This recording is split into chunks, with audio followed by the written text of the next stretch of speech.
good morning or afternoon, depending on what side of the hemisphere you are on. Just so everybody knows ahead of time, this video is going to be a little bit different than what I normally speak on. I normally stay to the topic of spirituality and consciousness, but today I'm going to go a little out of my norm and speak about Earth, and this is a video for the people who are focused on the shape. And I'm covering this video and this topic because I just cover the relevant topics that I see discussed and argued and relevant in today's collective. And it's very obvious, people are still giving a shape and an ideal position to Earth. We feel that since we have pictures, of Earth inside, and I want to start this off by saying I'm not encouraging, condoning, or promoting any theory of the Earth. I'm not promoting a round, concave, flat, hollow Earth. I'm not promoting any of these. I'm simply giving my own opinion on the shape and what we are inside of or outside of. And I want to make this connection with people because people who are familiar with me should have seen my video on duality where I talk about here and there being the same place. If you watch that video and give it an honest view, duality is completely shattered after you watch this, meaning inside and outside, you and me, they're no longer separate. You can no longer perceive them as something separate. And this is what I want to talk about. The two most common models of this Earth that we inhabit are inside a ball or outside a ball.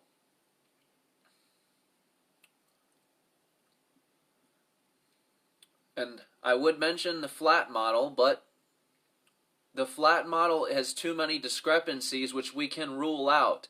Everything revolves around a wheel principle in 3 dimensions. And nothing is coincidence, nothing is on accident. Everything that is happening and behaving in certain motions, we should pay attention to them because it's repeated throughout everything. When everything that we know from time to the motion of the stars itself are based around a circular formation, we should pay attention to that.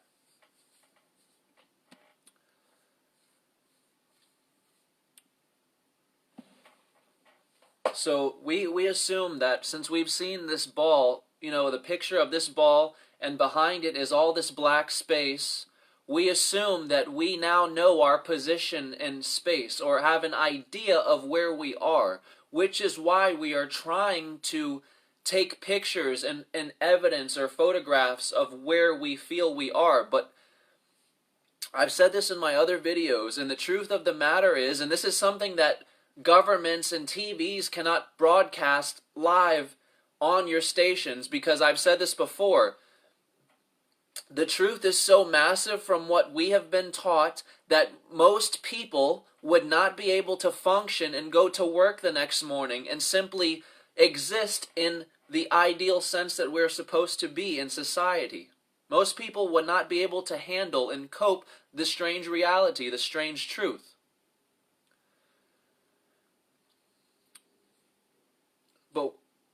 But the outside of the ball, you have gravity. The inside of the ball has ether.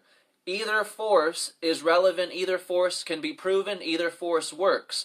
On the flat model, they absolutely deny gravity and they say that it's fake as there is no accelerating force, but they cannot explain why things have weight to them. And their argument is density and buoyancy, but when you drop something in free fall, it loses its density column. Therefore, it has to have an accelerating force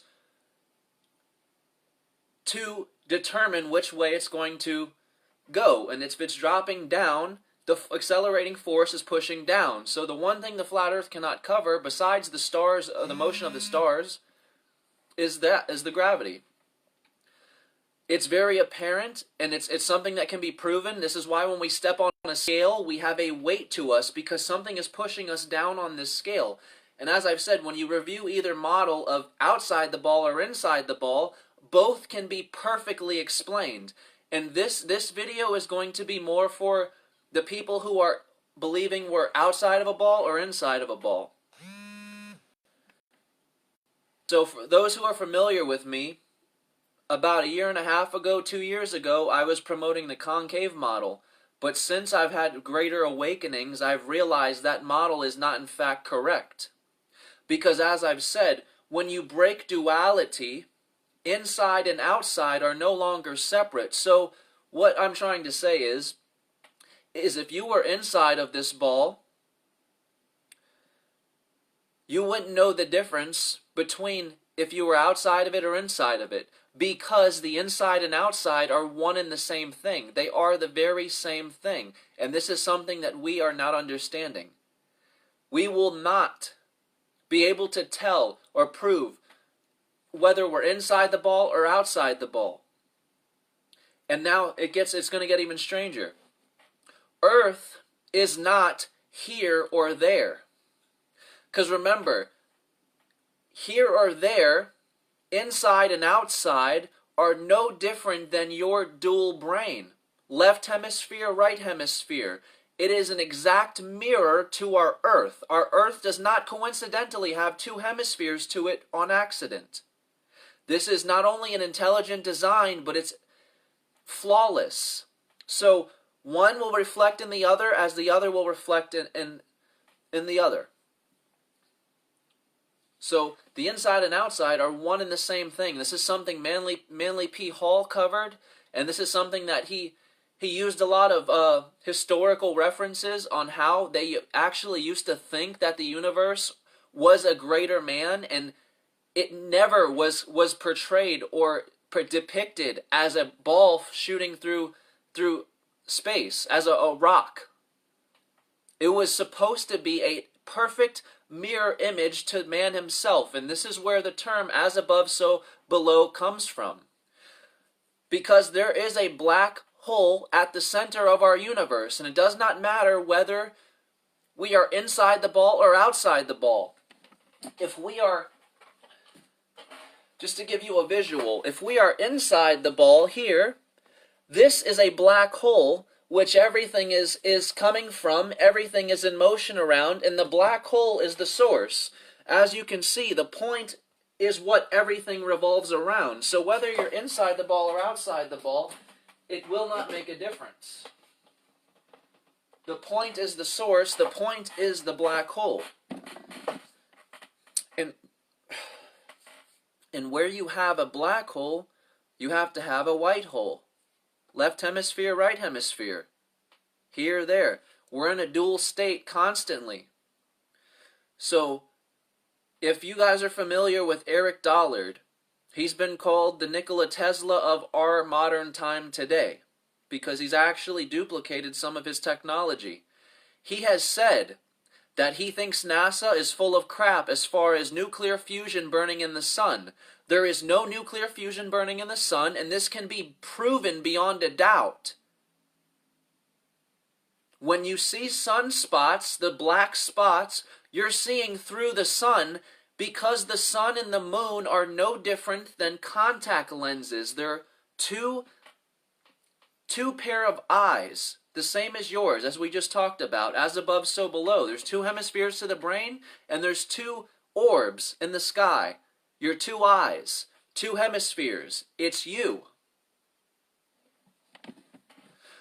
But this is why NASA has had to fake a moon landing, and this is why other space agencies are faking moon landings, because by faking them, they are proposing the idea that you can reach out and touch them because they are physically there, just as everything that you are experiencing here is physically here, meaning you can touch it. But the truth is, in fact, you cannot touch the moon, you cannot touch the sun, because they are not what they told you it is. And this is why people like Admiral Byrd and other things, such as the Nazis, have been kept top secret. Because the truth is not broadcast out loud. The truth is not put on television, is not put into newspapers.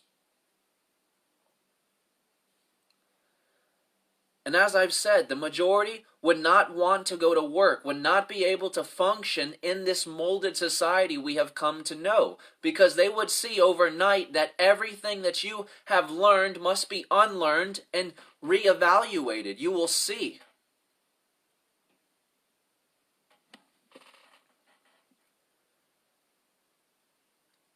So this is why they had to fake the moon landing, and this is why they tell us there's nuclear fusion burning in the sun, because this is an electric universe, perpetual, infinite. This is where Tesla's technology came from.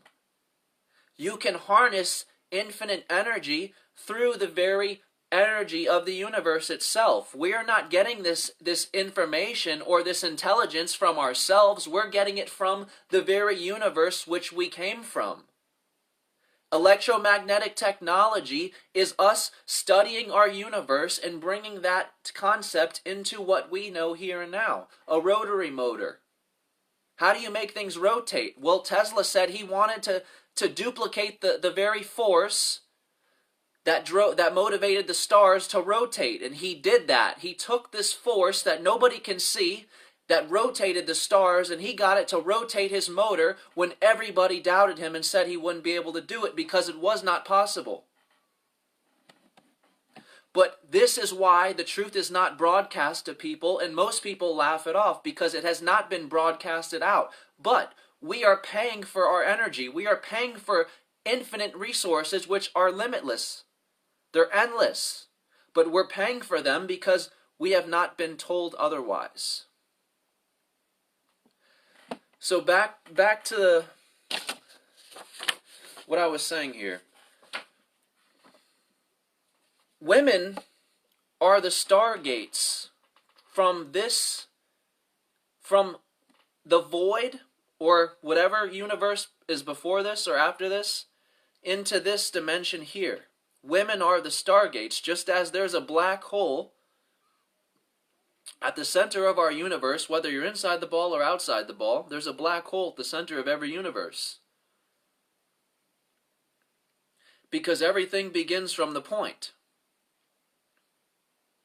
The first thing that forms on a baby is the belly button.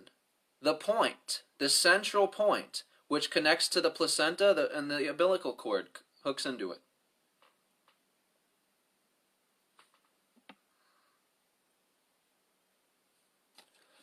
So with respects to that, women are in fact birthing entire universes. And this is why I've said we're viewing things all wrong. You house an infinite universe on your shoulders just as I do. Women are the stargates from this dimension to the next. Women are birthing entire universes out. Because at the center of all creation there is a black hole. A point. And where you have a black hole, you have a white hole. So we're getting from one place to another, one place to another. It's just like falling asleep and waking up, falling asleep and waking up. Do you remember being Jesus Christ? Do you remember being Buddha? Do you remember being Shiva? Do you remember being any of these people? Alan Watts, Manly P. Hall, Nikola Tesla. Do you remember being any of these people? Well, of course you don't. Because that experience felt just the same way this experience does. For the first time, it feels like an unknown mystery. You don't know what's about to happen next, and this feels brand new to you. Every question you have feels like the first time. So what makes you think you would remember? It's just like falling asleep and waking up.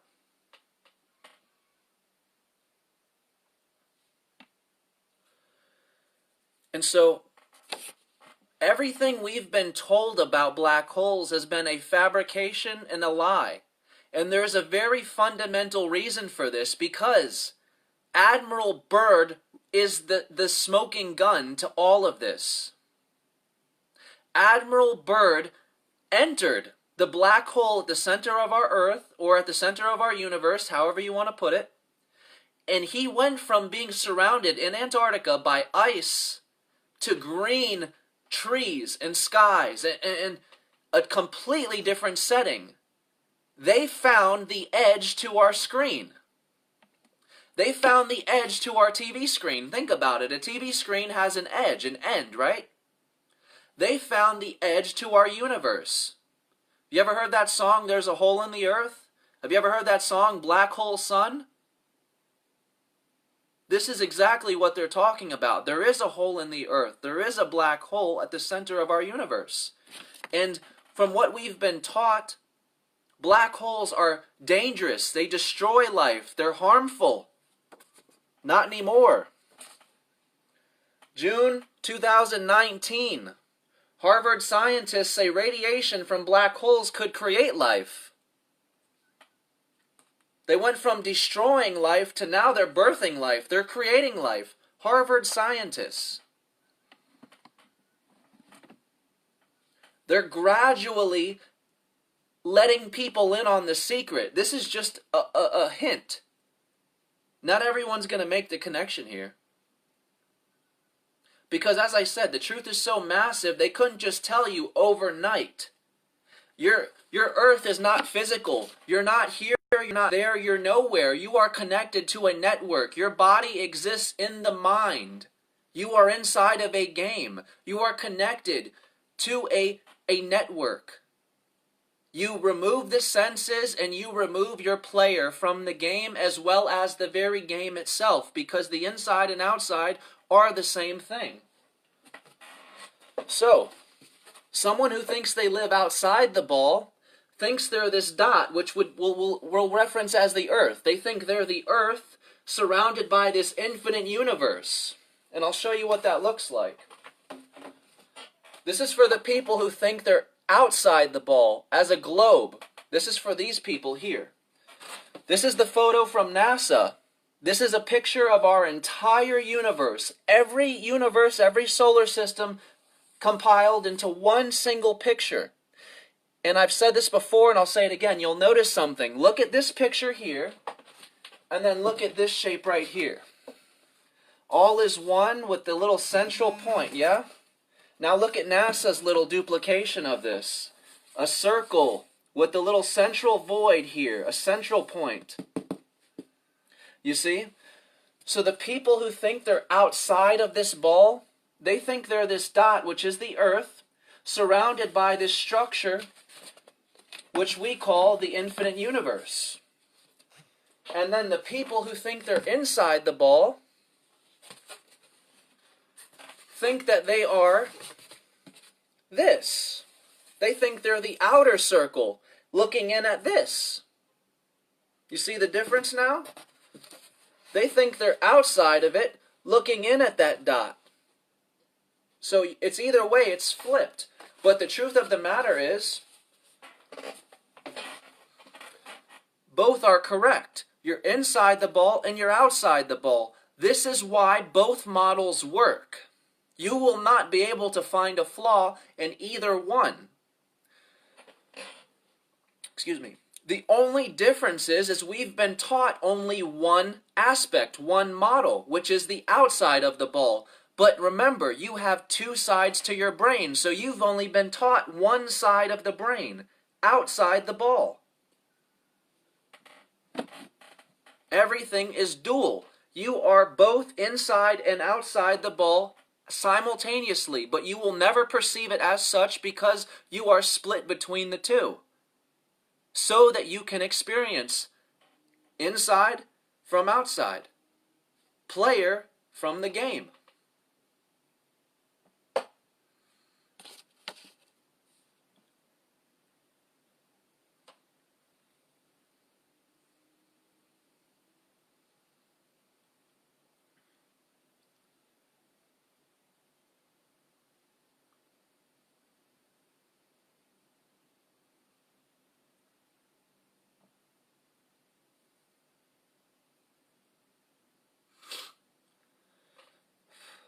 So that's why both models work. Both models can justify gravity. Both models can justify the stars. Both models are identical. And that's why I say you wouldn't know the difference if you were inside of the ball or outside of the ball, because you have not made the connection that the inside and outside are one and the same, and it is both you. It is both you. And you also haven't made the connection that it does not matter if you are inside the ball or outside the ball. Either way, it is you, and this is infinite. There is a black hole to every single universe. All creation begins from the point itself.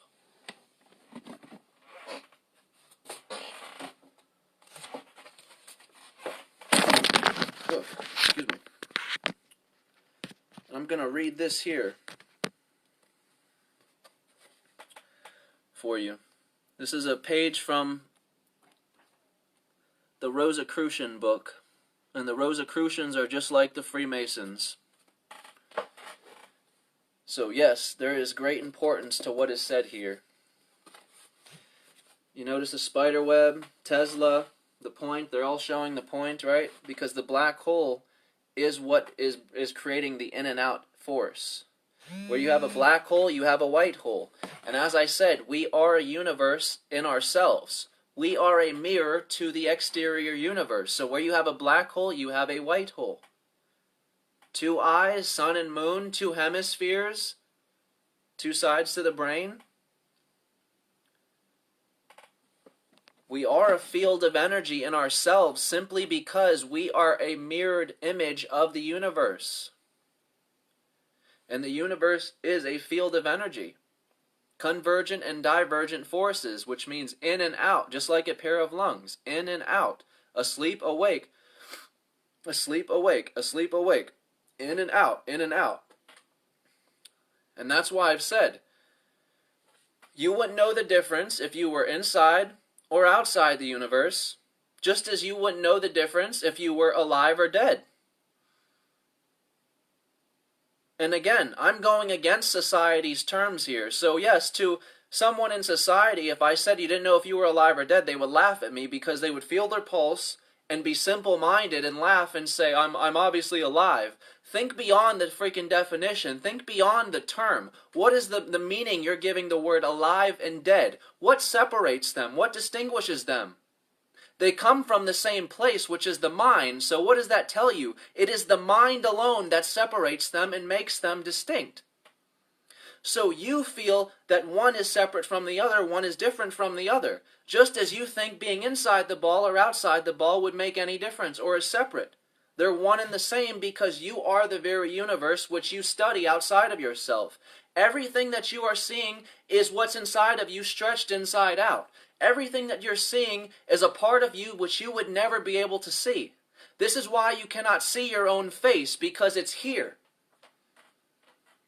And this is why it's so easy to fall in love with the mirror image, because you fall in love with this and forget you are not this.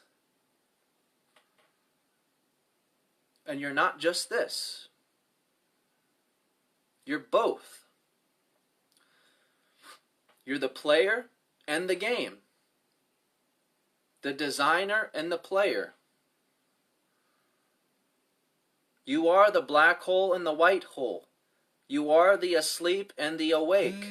You are the alive and the dead. You are both. You are consciousness itself.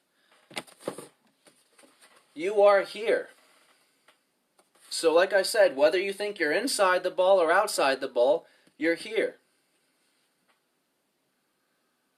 And you've never left, but it has to appear as if you're one or the other. So you either think you're inside or outside, and you don't even realize that this is the same as this. This is this as this is this. Here and there are the same things. Black hole, white hole, same thing.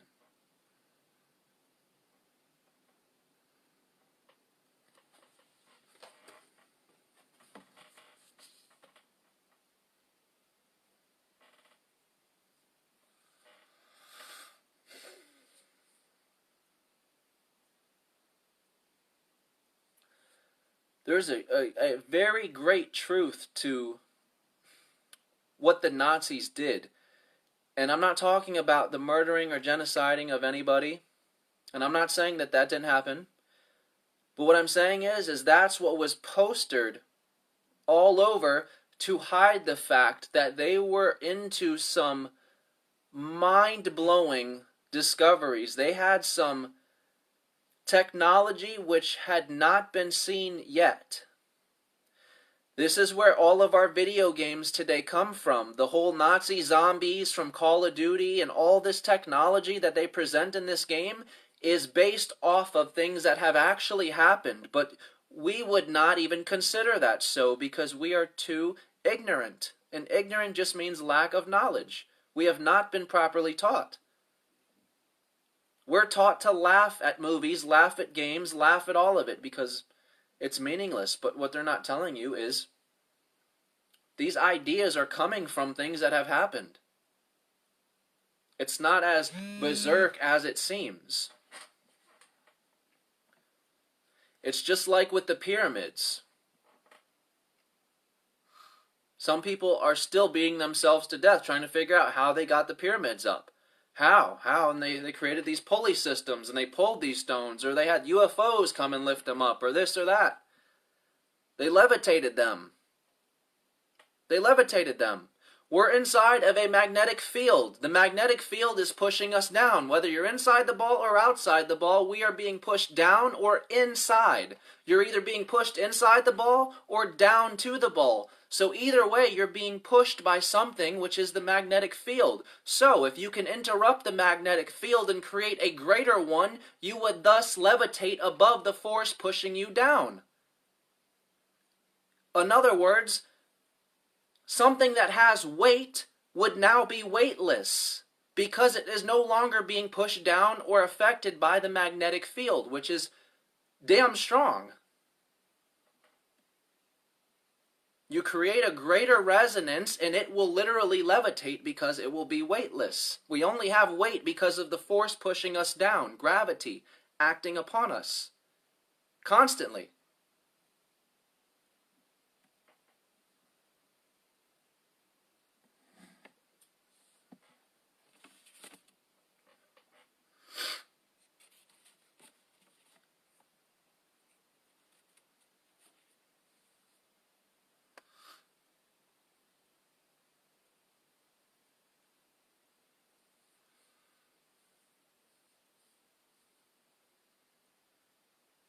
So I'm going to start a little story here with the Nazis.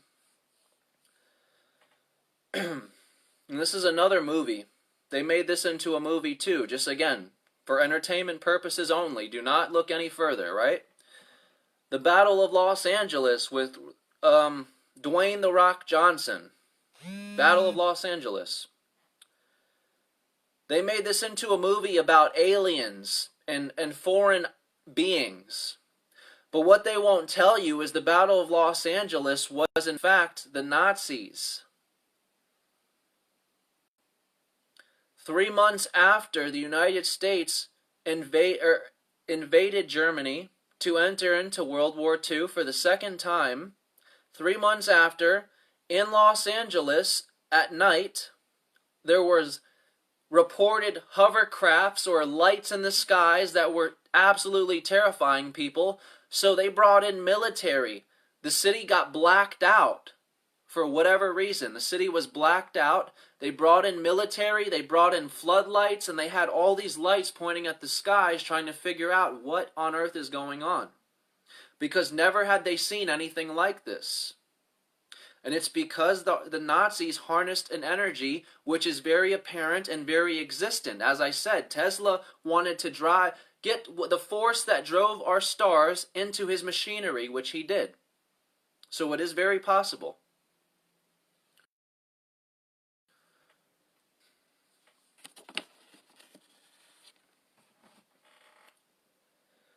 So they emptied, I think, around 2,000 rounds into the sky that day.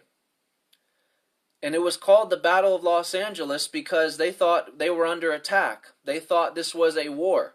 They didn't know what the heck was going on. They were shooting at these lights in the sky, and they had all these lights pointed in the skies trying to figure out what was going on. This was the Nazis teasing them, messing with them.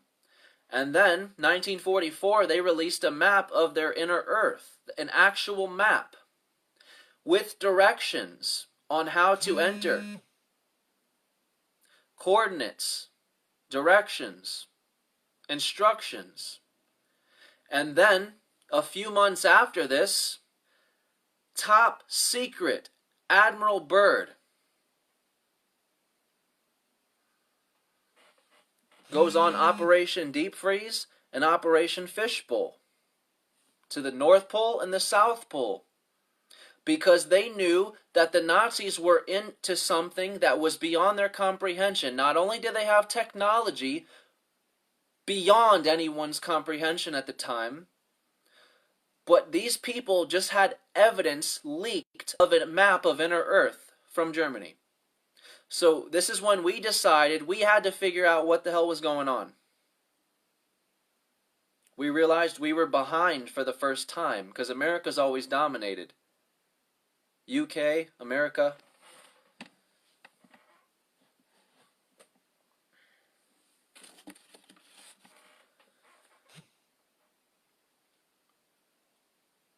So we send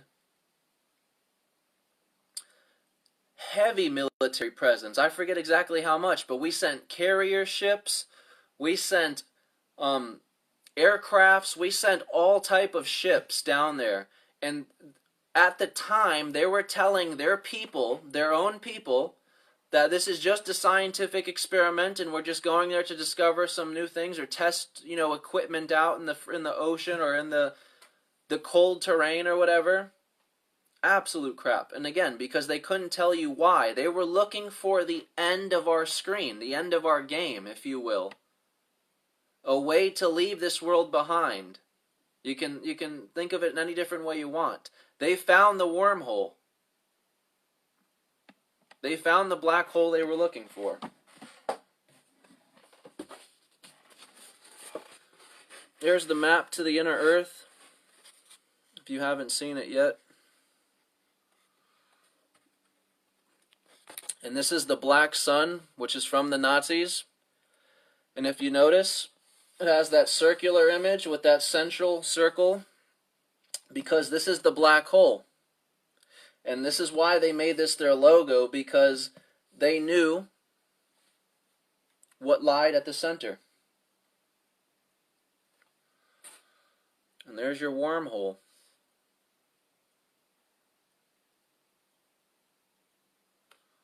In one side, out the other.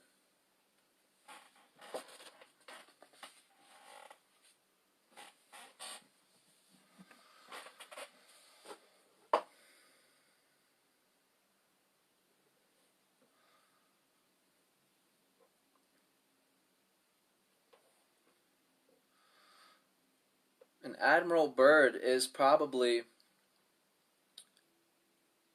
the greatest kept secret from all of this, because it doesn't just expose the fact that there is a black hole at the center of our universe. It exposes a lot. It exposes the fact that we are, I feel, inside of a game. A TV screen, if you will.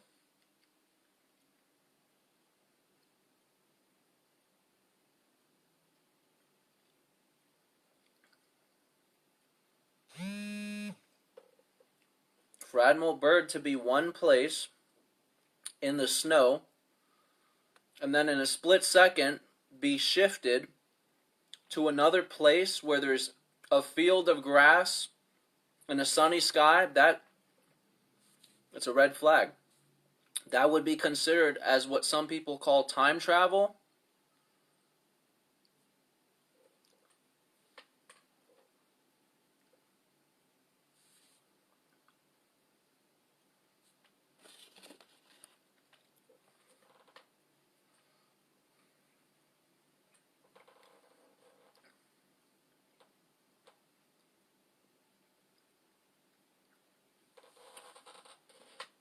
And there are some of my friends who are stuck on the shape of the Earth because they think beyond a doubt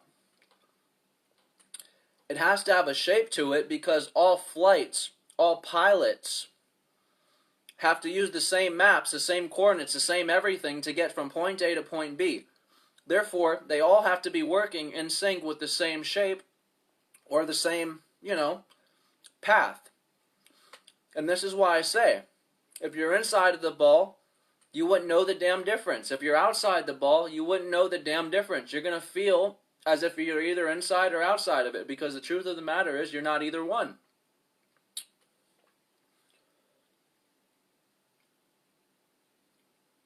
But it will appear to you, remember this, at face value, it will appear to you beyond a doubt you are one or the other, because you have two sides of your brain.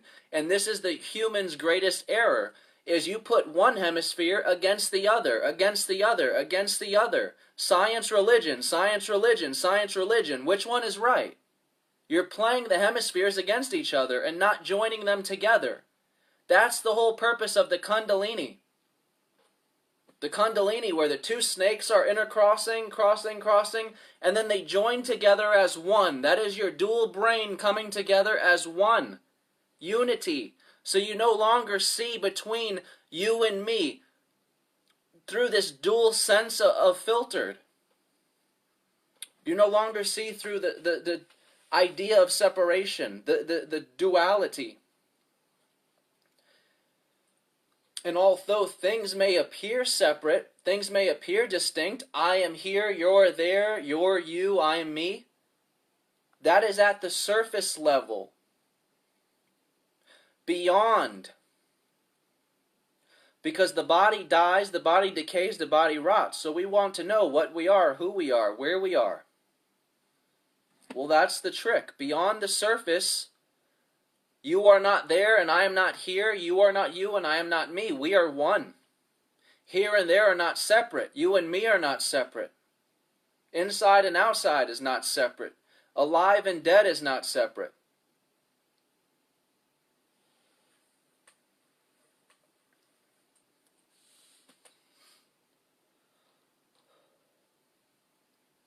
That's literally your two sides of the brain, science and religion, fact and faith.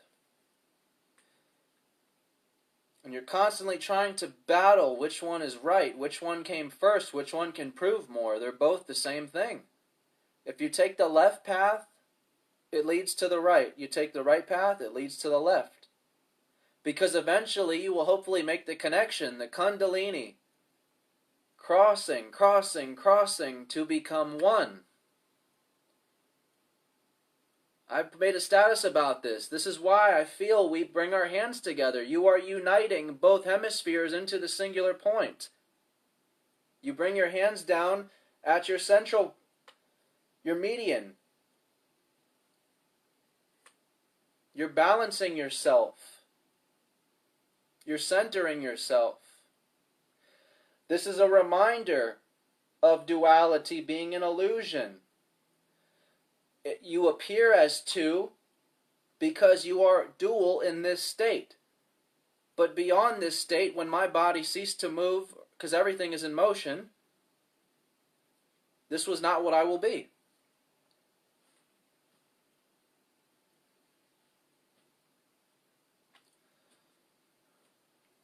And that's the greatest trick, is everything is in motion. You are never one thing. You are shifting places and personalities or selves every moment, whether you're aware of it or you're not.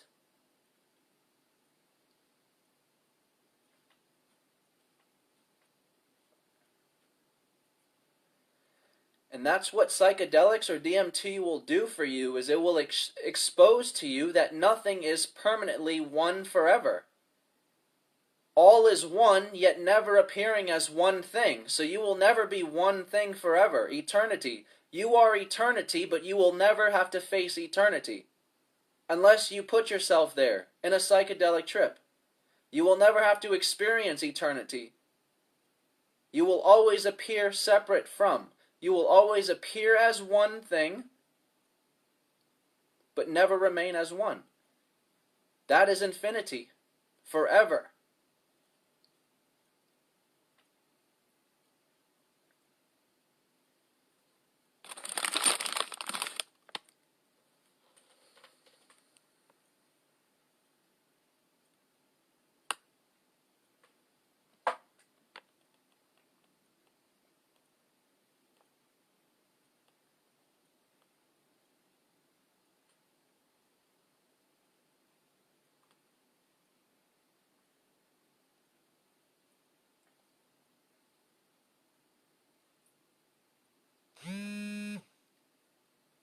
Another thing psychedelics can do for you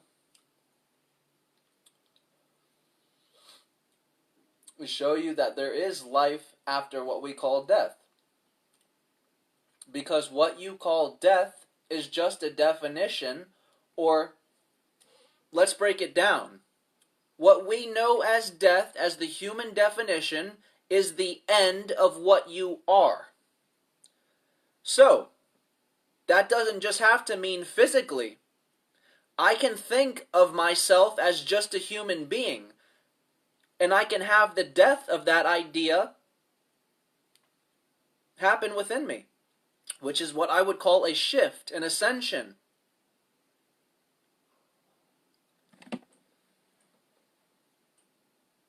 You cannot die. The idea you have of yourself is what dies. What you are identifying as is a temporary thought, which is what is dying, or is what is being seen through. And once you see through that boundary, you become more self-aware. And at the time, it will feel as if you are self-destructing, but you are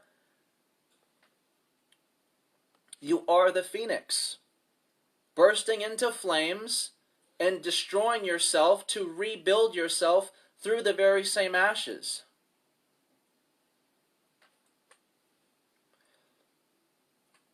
You are literally the caterpillar going into darkness to experience this darkness alone, to shift into the butterfly and grow your wings. You begin as a limited potential being, and you shift into a higher and limitless being.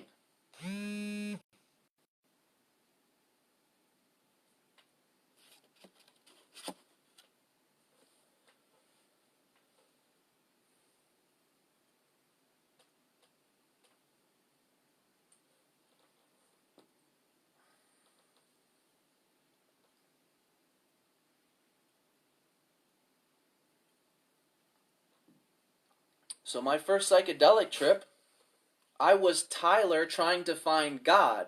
So since I was Tyler trying to find God, I had my idea of self killed. I was taken out of my body and witnessed this body decay. And it was showing me that this was not what I am. If this is what you identify as and think you are, well, this will be dissolved. This will be removed. Because what this is, what that was a boundary for myself. By just being Tyler, I'm Tyler only identifying with one side of my brain, which is the finite side. So on the finite side, I'm looking for my beginning. Where's the beginning to Tyler? The beginning of the human race, the beginning of our origin. I'm looking for my position in space as Tyler. But once Tyler is seen through, and I break the boundary of Tyler, I now have access to higher potential information and self-awareness. I'll become as self-aware as the frequency I'm on.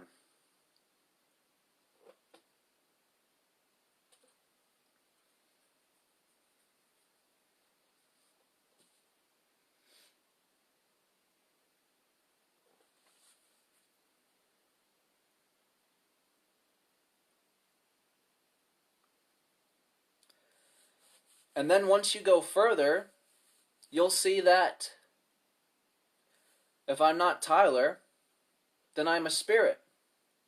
I'm not a human having a spiritual awakening. I'm a spirit having a human awakening. Okay, so if I'm not Tyler, I'm now the spirit. So you break the boundary of Tyler, and you go into the boundary of spirit.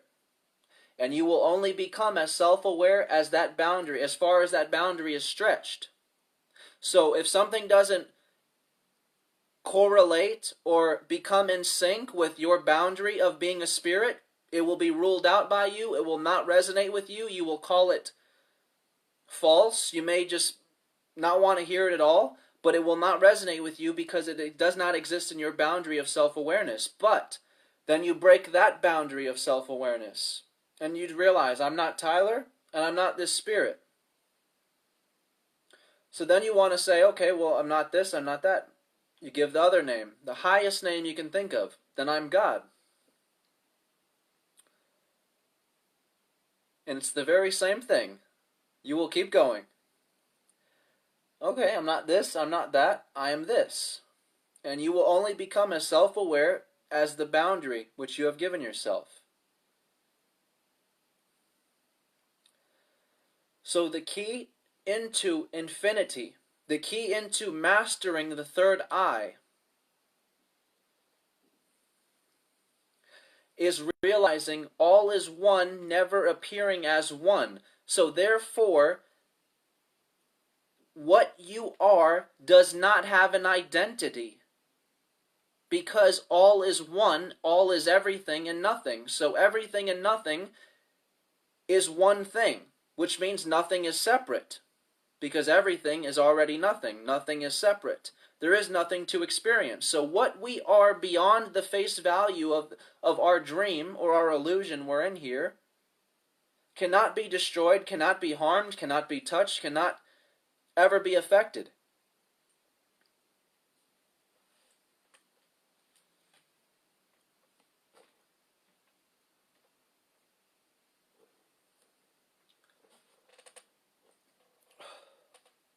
It has no identity because it is simply an energy. It is a consciousness, the ability to self-analyze and be self-aware and have the theory of mind, which means you are your own identity, your own separate individual, your own mind, your own thoughts. Everything that we are appearing as here and now is everything we are not beyond. So while we are humans seeking out God and the godly experience, the truth of the matter is what we're calling God can never have the experience we're having here and now. Because when all becomes one, nothing is separate. So in order for me to love you, and you to love me, we have to be separate. But when we become one thing because all is one, there is now no experience of love. There is no thing to love because everything and no thing are now one thing. So everything that we have and know here and now is everything that we are not and could never know or experience beyond.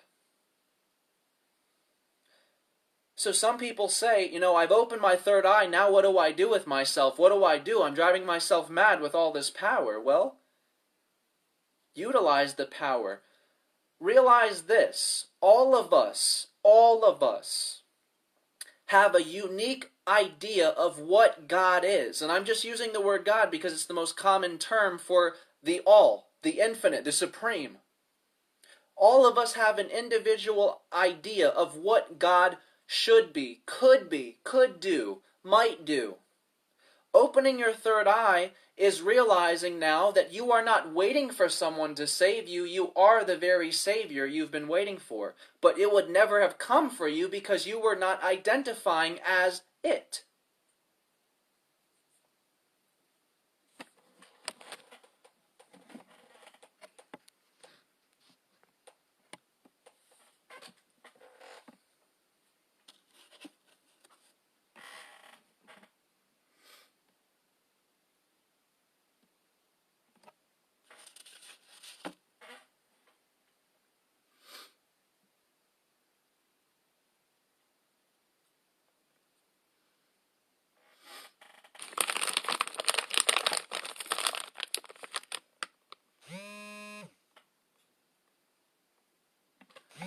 If anyone has any questions too, feel free to ask. I'm sorry if I've been ignoring any questions.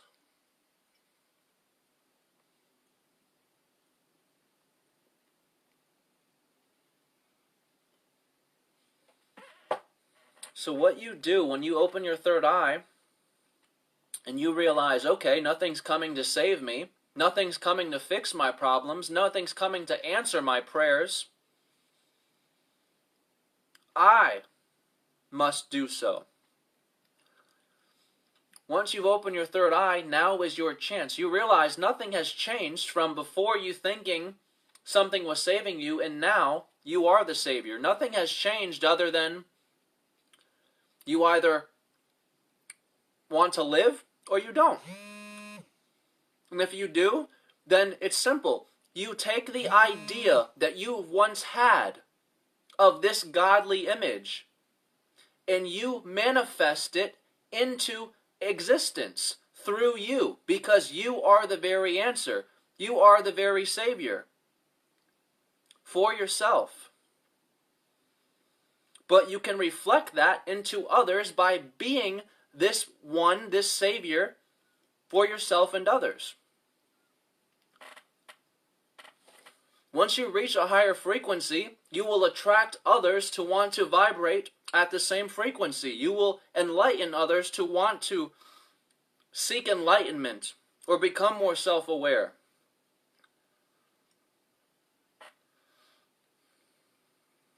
You'll give others the want to shine their light as well. And that's my whole philosophy, is realizing we all have this power. We all can make this realization when we are all ready. And it's not a game, it's not a rush, it's not a test. There is no right or wrong. If you think something is true, it's not right or wrong. If you think something's wrong, it's not right or wrong.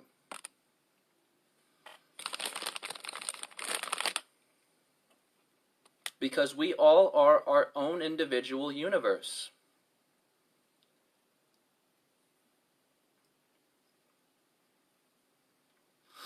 And although we can all agree that we're sharing the same experience here, we're all still getting a different experience. I have 97 people watching right now. Do you think all 97 of you are getting the same experience? We can agree you are seeing the same things, but none of you are taking in everything the same way. Because you will only understand to the level of your own self-awareness. All of us are in our own levels of self-awareness. All of us are on our own paths.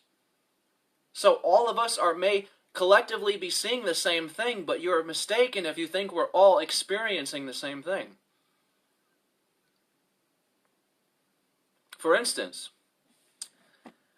someone jumps on this live who just left church, they're going to be laughing their butts off.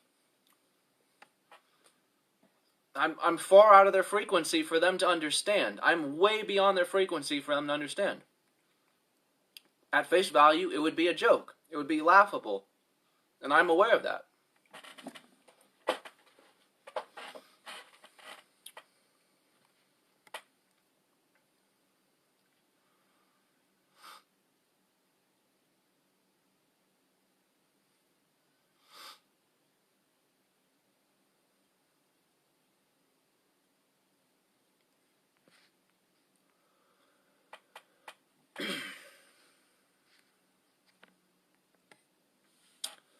What is reincarnation? I would say reincarnation is, as I said, we don't want to ever experience something forever as one thing. Your ego, which is your character, may tell you it wants to live forever, but this is only because it never wants to die. But this is also because you think you are just this image and nothing but. But my opinion of reincarnation is it's the universe taking care of what we would not want to do. We don't want to let go and part ways with the ego ever. So it's achieved for us through the universe, through death, through on and off. So now you see me, now you don't. I'm Tyler now. When Tyler dies, I will not be Tyler. I will incarnate into another being and ask the very same questions I just asked now. The only difference is I will look into the record, which we call time. Time is a record, which is a memory. We store all our individual experiences in. It's just like a video game. Before you save the video game and turn the game off, aka die, you have to save your progress, upload your progress, write a book, write a movie, create your story into the record of time so that it can be lived out again through the memory, through your next incarnation. This is why I do what I do. Some people ask me, well, if you're just talking to yourself and all is one, what's the point? This is the very point. I am manifesting my Creator as Tyler, the host, through me here and now. So that when Tyler dies, I have a chance to incarnate again and come back and access the record we call time. And I can listen to the memory of Tyler. And I will hear Tyler here and now saying the very same thing, that we are all one, that we never die. It's on and off. We don't know the time duration between us being asleep and awake. So when you fall asleep and you awake, you don't know how much time has gone by. The very same way when you die and then rebirth, you won't know how much time has gone by. It's the very same thing. It's just like the waves washing up on the ocean. Excuse me. Very sorry. The waves are never going to stop coming. What goes out must come back in, and what goes out must come back in. It's the very same thing, perpetual, to infinity and beyond. So what is destroyed or dies must come back and rebirth. In this form or another, in this dimension or another. But it will never appear to be in the same position or place or person, ever. And here's why. Many of us think about a jail, a prison. What makes a jail or a prison? What makes a jail or a prison is the fact that you are stuck in one room for a lifetime, for a certain duration amount of time. Now, imagine that you were stuck in this one body for no duration of time, for now until forever, eternity. You already have people coming to me and saying, I want to exit the game, I want to escape the game, I don't want to remember this anymore, I don't want to do this. This is the very reason why you will never appear to be in one place for eternity, because to be consciously in eternity is insanity. It's maddening. And this is why during psychedelic trips it is a very terrifying place to be, because you are exploring the infinite void. It's the most terrifying experience you will ever even be able to consider doing.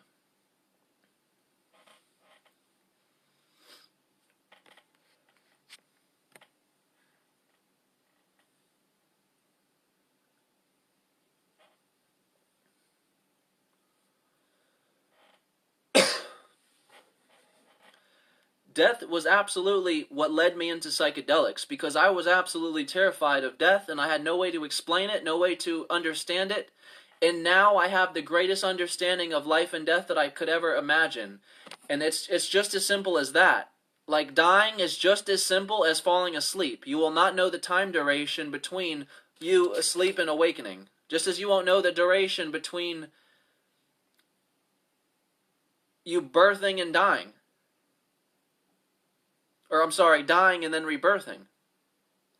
It's going to be the same thing. It's going to appear the same way. But this is why I tell people, there's a reason that for all of recorded time, history has been telling the same story, yet it changes. And this is because all is one, yet never appearing as one thing. This is why, and this is the only reason why, the story may change, but always stays the same. No matter how much it changes, it still is the same thing, because it will always mention all is one. Everything is one. All is one, everything is nothing, nothing is everything. So it doesn't matter what form was around, what we were, what we thought we were.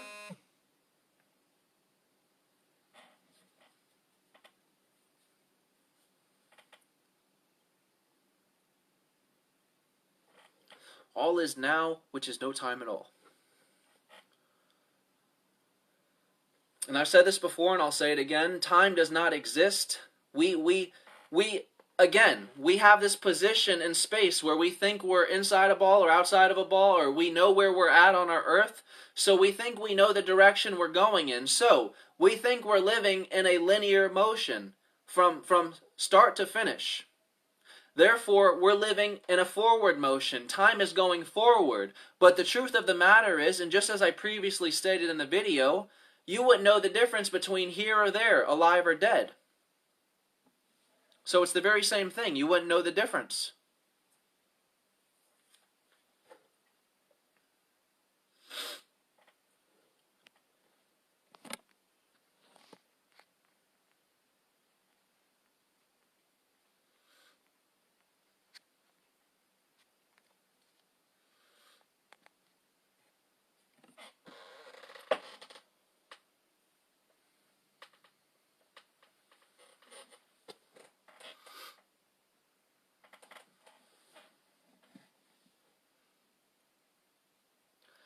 That's the greatest thing about this. And that's why I've said it does not matter where we think we are, where we're heading. All is now and all it will always be now. We're assuming that we're moving forward in time and that time exists on a linear scale, but the truth of the matter is all is now and things are just happening. That's it. Things are happening. I am that I am. There is no past, there is no future. That's just like here and there. Here and there are not separate. All is now.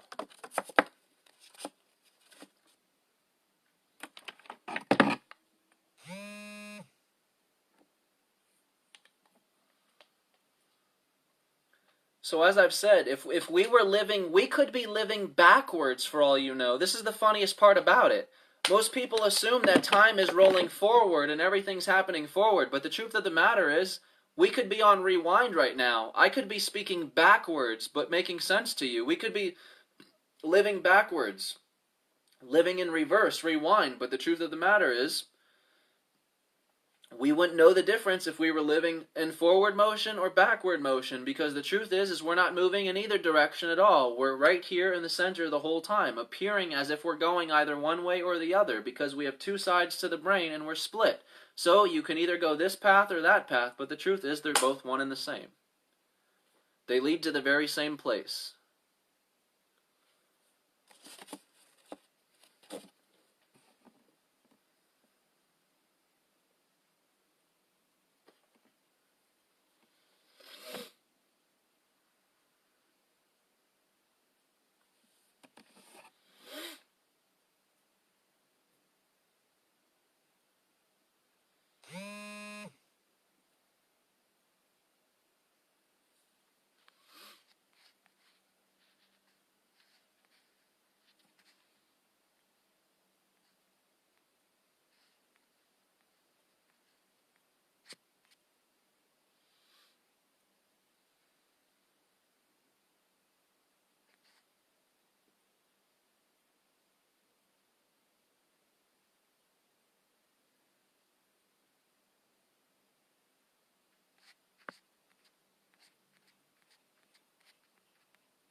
Yeah, that's right. I forgot all about that. Holy moly. I forgot all about that. My bad. Alright, so I'm gonna read this here real quick from the Rosicrucian book, and then I'm probably gonna end this live. I'm about brain dead if you can't tell. So this just talks about how you see figure 1 is the point, which is what you see here, and then figure 2 is the surrounding circle, and this just covers what I just stated, you know, how people who think they're outside the ball are here thinking they're inside of this universe, and then people who think they're inside of the ball think they're here looking into the void. But either way, they're one and the same. They're in relation to another. They're not separate. So, here you go. Our study of geometrical symbology will require as parallel reading the opening chapter of the Gospel ascribed to John. Starting from a point, it will show the development, amplification, and completion of the great cosmic scheme or plan, as hypothesized in the macrocosm or grand man of the universe, and reflected in the microcosm or man, the differentiated Spirit of God and human embodiments. The narrative so far as possible will be descriptive and explanatory. In John's Gospel we read, "In the beginning was the Word." The Word we represent in figure 1 by a dot or point. So that's the Word. In the beginning was the Word. The word we represent in figure 1 by a dot or point, which we must remember is the common basis of all symbolical delineation. In Rosicrucian concepts, the word represented by the dot or point is the initial existent condition in chaos. It is known variously as the word, verbum, or logos, the creative power or great central flame.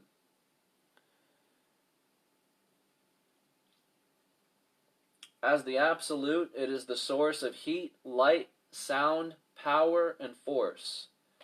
It is the motive of the Masonic motto, Ordo ab Caio, and the Rosicrucian motto, Omnia ab Uno, meaning all from one. The point. The point expanded from its periphery outward gives us figure 2, the circle,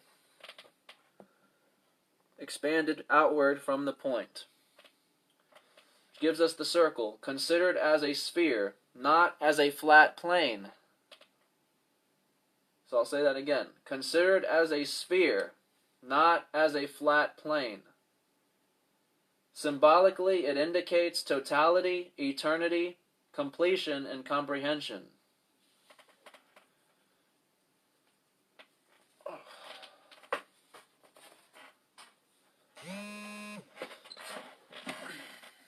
So you see, so it talks about the point being the word, which is the beginning of everything. All things come from the point is what it's saying. That's what the Bible tells you, is that in the beginning, when nothing was, there was a point, which was the Word. The Word happened, and boom, there was let there be light and all this other stuff. The Word is the point. Everything is birthed out from the point. Let me just take this here so you can see it.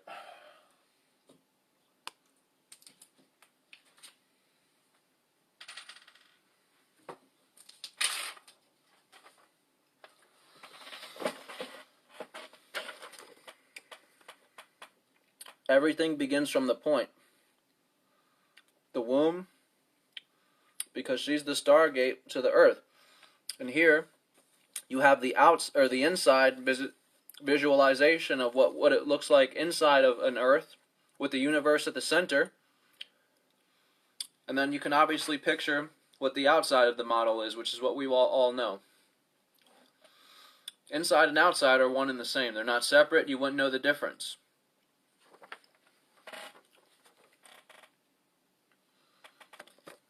See, the baby growing from the central point out, unfolding. There's a Hindu symbol, which all sound, everything comes from, everything. There's the all-seeing eye, your little point, the point, the point, the point. All creation must begin from the point.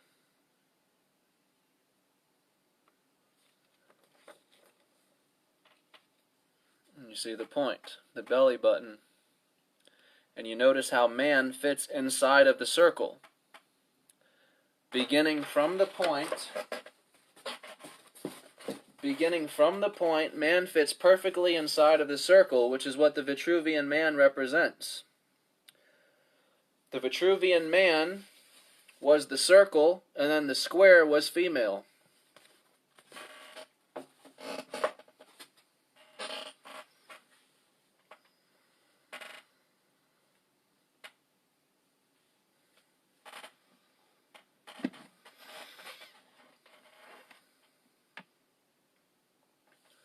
So I'm going to summarize this video real quick, if you just joined or whatever, and I'm going to end this video, hopefully. So,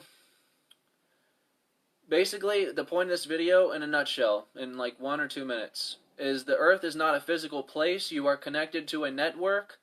It is the same as a virtual reality game. The headset connects to the game as your pineal gland connects to the game itself. The body does not exist inside, or the mind does not exist inside the body. The body exists inside of the mind, which is the game. We're simply storing our individual progress as the player in this game through the record of time, which is the memory. Us saving our progress in the video game. It's the very same thing. Here and there are the same thing. Outside and inside are the same thing. So again, if you think you're inside the ball, you feel you may have a position in space and you know your place. If you're outside the ball, you may feel you have your position and place in space. But the underlying principle is they're both one and the same thing. It does not make a difference if you're inside it or outside it. You have to join the two hemispheres together, which is the Kundalini rising, to realize that you don't put the two hemispheres together or against each other, you join them together. And that's why people will beat their brains to death with all questions of duality, meaning this or that, this or that, this or that, because one or the other has to be correct. You have to choose this path or that path. And this is the human consciousness's greatest error. It has to be science or it has to be religion. It has to be inside or it has to be outside. It has to be beginning or it has to be end. It has to be this or it has to be that. Because you're putting one hemisphere against the other, not realizing they're already two in the same thing, or they're one in the same thing. And that's what psychedelics can do for you, is allow you to escape the dual brain momentarily, temporarily. See beyond the filter of a dual brain. Because with a dual brain, you have the principle of duality applied in front of you, inside and outside. I am in the inside body experiencing my outside self. But when you exit the dual brain and you remove the senses, the game goes with it, because they're they're one and the same thing.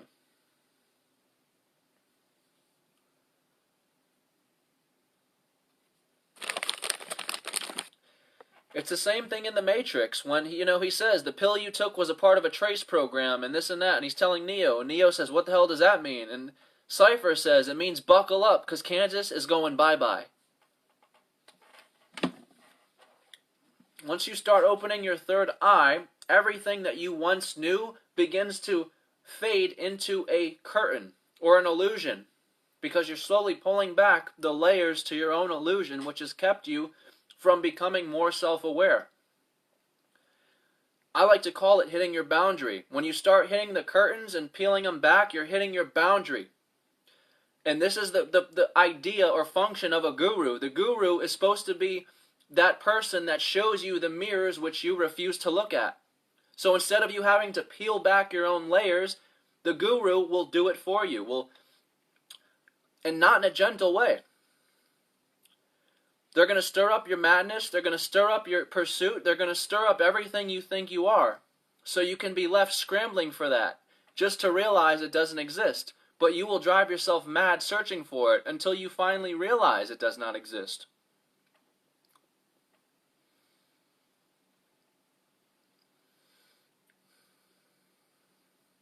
And this is what some people cannot handle when they open the third eye, is that the self that you call self does not exist. But in respects to that, it doesn't have to. You already are. You already are eternal.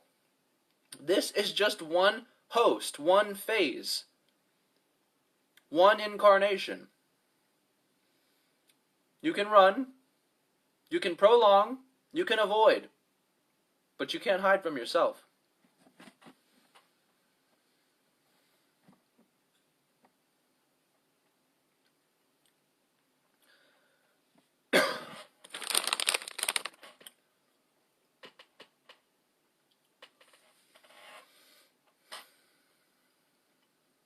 Alright, so I think I pretty much summarized this video, and some. I'm going to get off this here.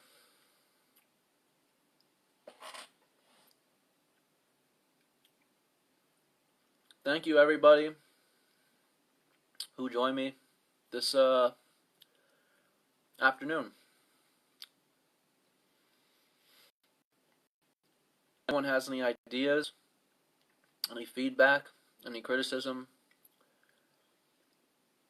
anything, feel free to message me. Thanks to everyone who shares my content. I very much appreciate that. I got unblocked from sharing into groups about 2 days ago, and now my block extended till September 30th. So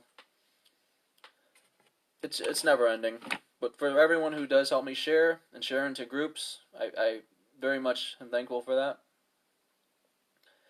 And I do want to say I'm aware this video was a little off topic as far as the Earth and whatnot, but as I said, I just like to cover some of the topics which I see the collective talking about, because, I mean, if I can answer any of these questions for whoever's listening, you know, then that's awesome for me. That's the entire purpose. So it's not so much that this is where my attention or focus is going, but I would like to cover what's relevant and what I am seeing on my timeline, which just happened to be this sort of topic here, as far as the past week or so. So I'll probably do the same thing next weekend or next week sometime. I'll do another live, you know, and just address a few things that I see, you know, that's relevant.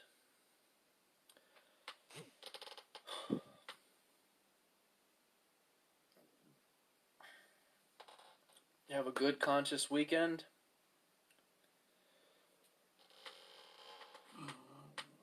Oh, excuse me. A good conscious weekend. And thank you all for sharing. Thank you all for watching. Thank you for listening.